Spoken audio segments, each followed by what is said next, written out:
Good morning, class 11. Welcome to your online education class. Today we will start with a fresh new chapter, that is, you can see ancient Indian education. Now, before I start, I must say you something that with the word ancient, you can understand the system which was prevailed in ancient ages. Okay, that time actually, before I go through the details of the chapter, I must introduce you to something that at that time education was not just like we are getting the formal education, informal education, not like that. The education entire system was dependent on the teachers or the guru, and the program of education was taken either in guru's house, or the educational system used to run in gurukul system, or in pathshala, or in toll and madrasa. In time and according to the changes of the system of education, the different institutions were established for proceeding the process of education. Now, in class 11, different system of education are there. In class 11, we are going to read about Vedic education, Brahmanic education, Buddhist education, and finally Islamic education. So today we will start with Vedic education. But before we start, I must say there were some common features and common characteristics in all the system of education. Basically, Vedic education, Buddhist, Brahmanic, and whatever you say, Islamic education, the basic of education was religion. So they were in a good faith on their own religion, and they used to, the main aim of education was to spread their own religion and religious thoughts to the others, so that other people also start loving the characteristic feature of the particular thought or particular thinking. Now, there was no such remuneration for the teachers as well. They used to get gifts from the local people, and they also depend on the charity of the other people or from students' house. If some students are willing to give them something, they used to get, but no such salary or remunerations were provided to the teachers.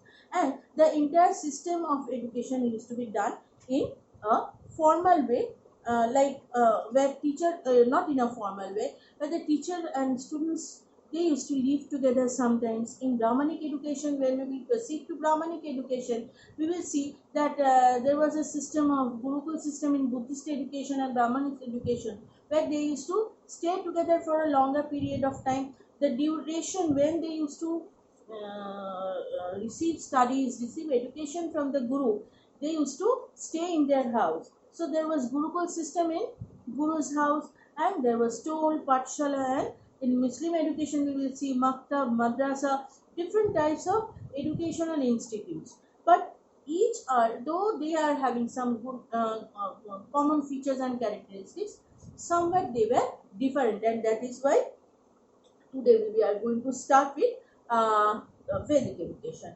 Now, I must say that in your book, when you will go through your book, Kalidas Shastra, that one, you will understand, you will see that a very big details is given in the chapter. So it is better not to study from there. I think it will be better if you follow my PDF, and all the four educational system, their thoughts, aim, and everything will be written in the PDF. At the end of the video, you are going to get the PDF. So please go through the PDF. Don't run behind reading the book or the chapter. So today we are going to discuss Vedic education, their aims, ideas, teachers, or we can say guru, and their objective of studies, what was the teacher-pupil relation, and what was the system of teaching, and finally merits and demerits. So first we will start with number one, aims of education. The ultimate aim of education was self-realization. So when you realize yourself, what you are, what you can, what you can't, what is your capacity, what is your will and wish, then that self-realization is the ultimate aim of education. All you are going to get in PDF, don't worry. Acquisition of knowledge was given importance and to pass this knowledge to the next generation. So see, what we are learning, we are generating it, we are passing it to our next generation, isn't it? So that was the also another aim of Vedic education, where the parents used to pass their knowledge towards their child. Next is, aim of education was to prepare people belonging to different castes for their cultural need of life. Now see, in different professions different things are required, isn't it? And that also depend on the culture where you are staying, where you are belonging to, and what type of profession you are doing and what you are interacting with. So different people according to their need, giving them education was also considered important. In Vedic education, students receive opportunity to develop civic sense according to their social norms. So, what is good in the being a part of the society, what is good, what is bad, they must know. What society will accept, they also must know. So, the same was for Vedic education. The educational system emphasized on truthfulness, faithfulness, sympathy, devotion, honesty, generosity, and an all-round development of the character.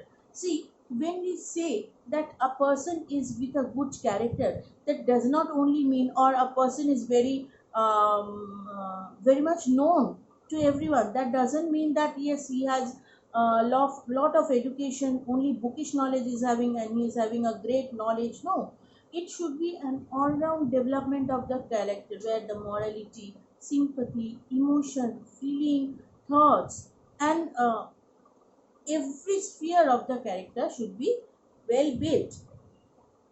Next, education in Vedic period gave an important place to religion. Now this should be at very beginning. When you will get the PDF, you will see this point is given at the beginning, because as I have told you that all the ancient educational system was mainly based on religion and religious thoughts of their own, as they used to think it. Finally, education was a mean to achieve the ultimate goal of life, that is moksha.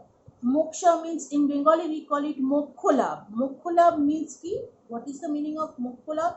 When you leave to desire something, you leave your possessiveness, you leave your love, everything. When the life become above everything, above all need and desire, when you achieve that much, that is called moksha or moksha. Next we will go to the form of education. In the Vedic system of education, power of memory was given importance, as that art of writing had not been developed. So at that time art of writing was not published, many books and many things were not there. So the only way of memorizing education was oral rhymes or hymns, means the teachers used to say it for many times and the students used to repeat. So the instruction was given and taken orally. Okay, so the medium of instruction was, that we will read later on, but in the entire process of education is mainly dependent on oral conversation, when the teachers used to, or the gurus used to say and the students used to listen. The method of instruction was oral. The teacher who had decided hymns or meditations which were repeated by the people. So the teachers used to read the hymns or rhymes and the students used to read it back. Gurukul and residential educational institutions prevailed in the system. So as I have told you, it is applicable for all. Gurukul system was there, where the students used to stay at Guru's house or the institute, where the teacher or students, they used to live together. The four Vedas, namely Rig Veda, Yajur Veda, Atharva Veda and Sam Veda, were considered as knowledge of education. So this can be one very important objective, that what are the four Veda? Rig, Yajur, Atharva and Sam. So everything will be written in the PDF. Go through the PDF thoroughly, and you have to go through the objectives as well, that what system, Gurukul system, or institute system, which system was prevailed, what type of culture was there, what education was there. So whenever you will go through the PDF, you must go it thoroughly. Finally, significance of Guru. As I have told you that they were considered in the highest post of the society, and the kings, though they do not have anything to control, the kings, the subject of education was not controlled by the king, but still the kings used to respect the guru, being a part of the society, being in a highest post in the society.